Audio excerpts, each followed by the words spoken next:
தமிழ்நாட்டிலே இருக்கிற பெரிய பிரச்சனை மதுவிலக்கு. அந்த மதுவிலக்கு பிரச்சனையை பொறுத்தவரையில் திராவிட முன்னேற்ற கழகம் உறுதியாக இருக்கிறது. திமுக அரசு அமைந்தவுடன் மறுநாள் பொழுதுள்ள கையெழுத்து மதுவிலக்கு கையெழுத்தாகத்தான்.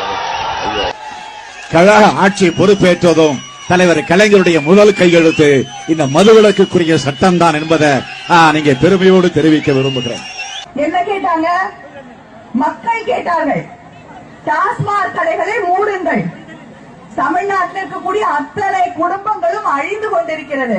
வீட்டுக்கு வர வேண்டிய வருமானம் வருவதில்லை, பிள்ளைகள் படிக்க முடியவில்லை, வீட்டு வாடகை கட்ட முடியல, சாப்பாடு வாங்க முடியல, துணி வாங்க முடியல, வாழ முடியவில்லை.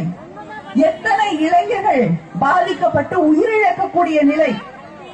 இந்தியாவிலேயே அதிகமாக இளம் விதவைகள் வாழக்கூடிய மாநிலமாக தமிழ்நாடு மாறிக்கொண்டிருக்கிறது. தயவு செய்து இந்த மதுக்கடைகளை மூடுங்கள் என்றால் அதனால்தான் தலைவர் கலைஞர் அவர்கள் தெரிவித்தார்கள், திமுக ஆட்சிக்கு வரும்பொழுது நான் முதல்வராக போகுது, நான் மதுக்கடைகளை மூடுகிறேன், தமிழ்நாட்டில் இருந்து மதுவை ஒழிப்பேன் என்று அறிவித்த தலைவர்